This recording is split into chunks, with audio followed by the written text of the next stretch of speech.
Hey, ghouls, demons, weird ones, and whoever gives a fuck about whatever it is that I'm doing within this virtual blog, this virtual diary, which is what my social media, my business, my life has always been.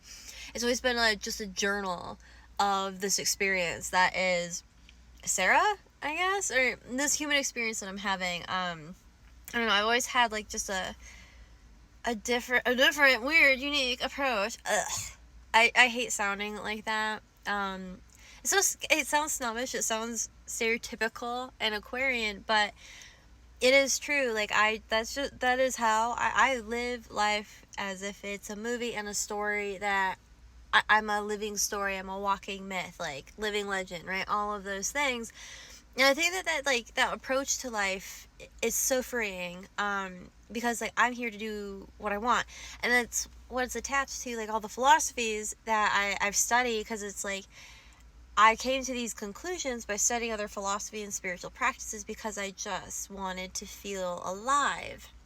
I was tired of feeling dead, in a lot of ways. There's so many different directions I could take that, but the main point is, I went on a trip, and I was like, quit your job, trust in the process, do the thing, just keep going, and fucking Christ, what the fuck was that? I don't know, but I did it.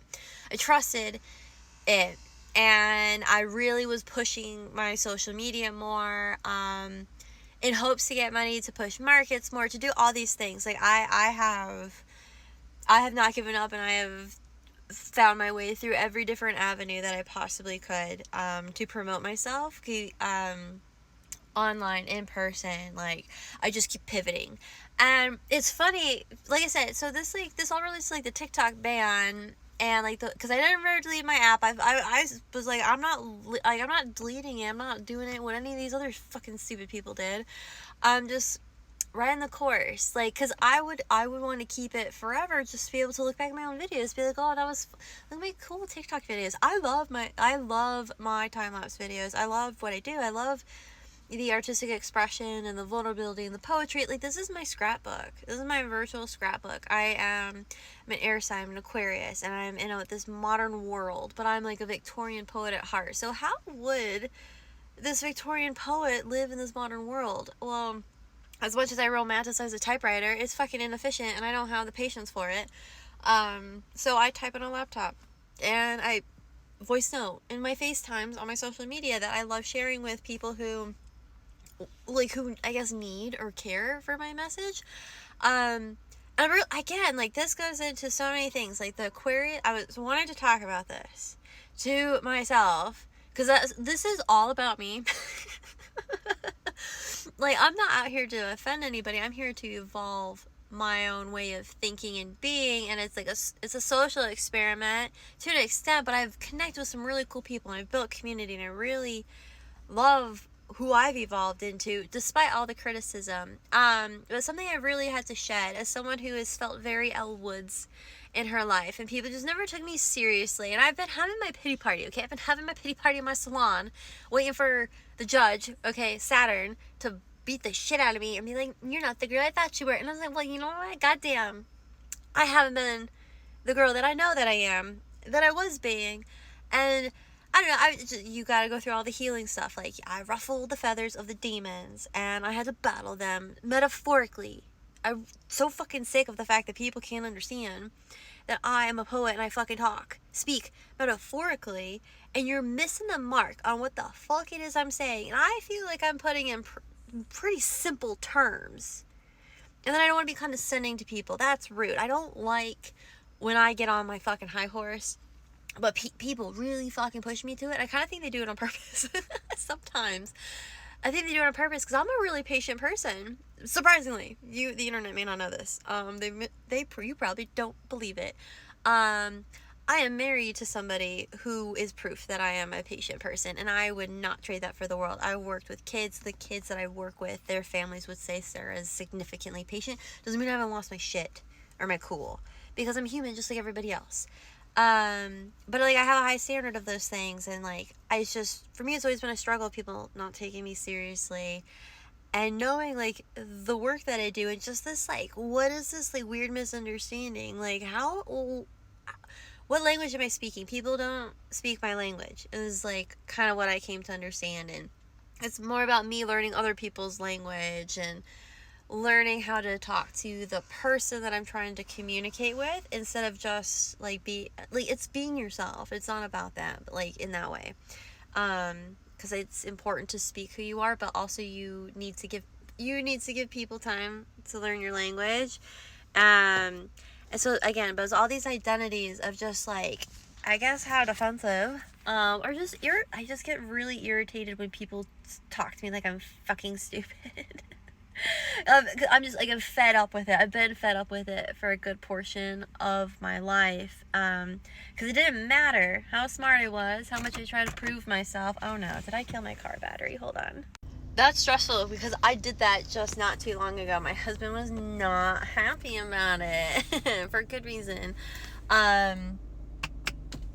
Anyway, so it's like it doesn't matter how much I try to prove myself, people just like always seem to want to humble me. And I've been like revisiting like through all of this, because I was so confident, I've always been confident, like sure of myself, certain of the success. And so like for me, it was like, you want me to quit my job and this is what I'm doing? I know I'm gonna be successful at it. I'm successful at everything I do because like I put in the effort, and like I've been spinning my wheels on like, I guess, what the problem is, and all these different feelings. And it's like, well, no, like I have such a high standard, high vision, that I haven't been present and appreciating the moment for what it is, or appreciating myself for what I'm doing regardless. And I guess it's building like that strength, but it's also breaking down all of these wounds. I broke down to my core. Like that's a clip off. That's that's the left hand path for all these people.